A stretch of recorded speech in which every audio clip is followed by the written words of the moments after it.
Hey, welcome back. And in today's video, we're going to talk about Taiwan Semiconductor and their waning demand and how that may affect ASML. And we're also going to talk about how the UAW and the legacy auto business are at each other's throats with this new union agreement. Now with that, let's get right into it. Now first, we have TSMC stock falling on reports of client order cuts. Now these rumors stem from a JP Morgan report that surfaced information about 4 of TSMC's major clients cutting back on their orders.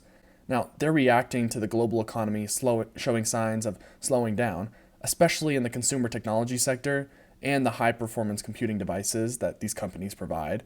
And TSMC is one of, if not the, biggest supplier of advanced chips in the world. When they start to cut back on supply, it could be a significant indicator that the semiconductor market might be turning around right now. And with the semiconductor market, it tends to be highly cyclical with substantial fluctuations both upwards and downwards. And we can see that with other companies in this industry like AMD or Nvidia, where they will have big rides up and also big rides down.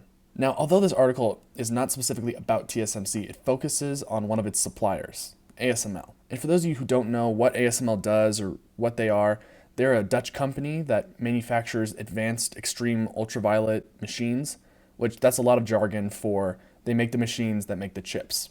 So they sell these really large $100 million, $200, $300 million machines to companies like TSMC and Intel and other companies like that in order to create the chips that are designed by other companies. Now the thing that makes ASML special is they are the sole company in the world capable of producing these EUV machines, which are essentially for manufacturing the advanced 3nm chips used in devices by companies like Apple, enhancing their efficiency and their performance and battery life. And with TMC showing weakening signs of demand, many believe that ASML will feel the impact of this demand pressure. And they think this because ASML sells the advanced machines that TSMC utilizes. And if TSMC takes some of these machines offline, it presents an increased risk to ASML's earnings. Now, the reason many think this could significantly impact their earnings is that ASML sells these machines to only a handful of large companies for hundreds of millions of dollars. It's not like they sell these to every mom and pop shop who's trying to design or make a new chip. They really only have a few clients, and if one of them goes down, that could be a substantial impact to their earnings and revenue. And while it might seem straightforward that when demand wanes for a product, the manufacturer of that product would feel the impact, ASML is in a unique position that many companies would dream of. Not only is ASML the sole supplier capable of making these advanced lithography machines that produce the 3nm chips, but they also have so much demand that they maintain a backlog of over 2 years right now. Now, one of the main reasons investors stay away from ASML is due to the cyclicality typical of the chip market. However, being practically a monopoly in the space, ASML has more demand than they can keep up with, allowing them to remove the cyclicality from their business by maintaining these long backlogs of multiple years. And although some may view the backlog as a negative since they can't meet the demand for their product, I believe it provides them with the significant pricing power over their customers, ultimately benefiting the long-term margins of this business. Although a backlog for a business is not very good, especially when they have competitors, when a company has pretty much no competitors in this space, a backlog only serves to smooth out their revenue and profits for the future as long as they are able to maintain that backlog. So I think this news is pretty insignificant, because by the time TSMC starts to ramp up their production again, it'll probably be within the next 2 years, and then ASML will be ready to ship them another big machine that costs $300 million.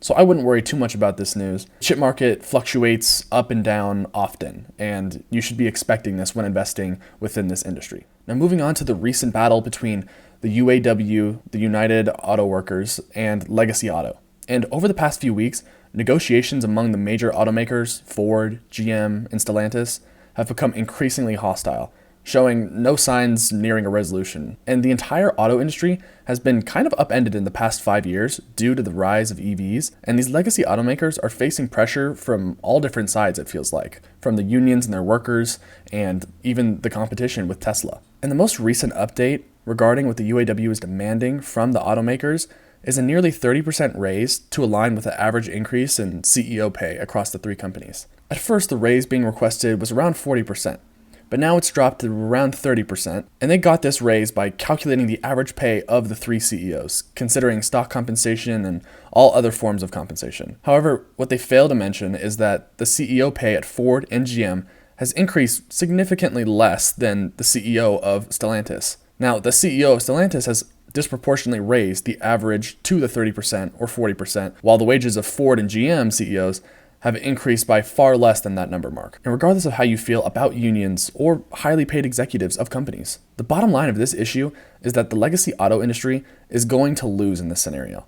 And the new EV makers, specifically Tesla, will be the winners of all of this. The reason this is so detrimental to the legacy auto industry is that this union battle comes at a very inopportune time, when their business is being massively disrupted by Tesla and the large push toward EVs. The businesses of the legacy auto industry are requiring massive capital expenditure to shift their production lines to EVs, while at the same time their employees are demanding even higher pay. Now, if you're an investor in these companies, it may not be preferential to see lots of money not hitting the bottom line, while at the same time the employees are even asking for more money. So there's a lot of headwinds currently for legacy auto. And not only are their margins being squeezed by that, but they also are not manufacturing their EVs at a large enough scale to gain the cost savings and manufacturing efficiencies that Tesla is capable of, which means they are often selling the majority of their EVs at either a loss or a small gain, with nothing even near comparable to the likes of Tesla. Now, I believe that the bottom line of this news is that it is only a matter of time before the federal government steps in and bails out these legacy automakers in order to keep them in business and build out their EV manufacturing capabilities. Now, if the government were to leave these companies alone and not provide any protection, I believe they would certainly go out of business over the long term. But the truth of the situation is that they will certainly provide a backstop for these companies, as they don't want the entire car industry to be in Japan or relying only on Tesla. Now, with Tesla continuing to scale their automotive business and rapidly dropping the prices of their cars, mixed with the margin compressing effects that legacy auto is enduring, I find it hard to believe that Tesla is not going to take the majority of this market share in the EV space, and that legacy auto remains perpetually behind them for decades to come. Tesla's strategy of focusing on FSD and their charging network allows them to lower the price of their vehicles and focus more and more on the predictable, high-margin, recurring revenue that those two products would provide. As of right now, they don't make up a huge portion of their business, but obviously as you have more cars on the road, the network will be used more often, and if you're able to perfect FSD, that would clearly be a huge revolution in technology and make Tesla a lot of money along the way. Now, while Tesla is able to do that, legacy auto does not have their own charging network. In fact, they are actually all switching over to Tesla standard in order to take advantage of their objectively superior network. Now, legacy auto also does not have anything that is within miles, pun intended, of FSD, which is clearly not good for these businesses, as if Tesla was able to get FSD before everyone else, they would really want to license it, because who would want to buy a car that can't drive itself when these cars over here that are cost effective already can drive themselves?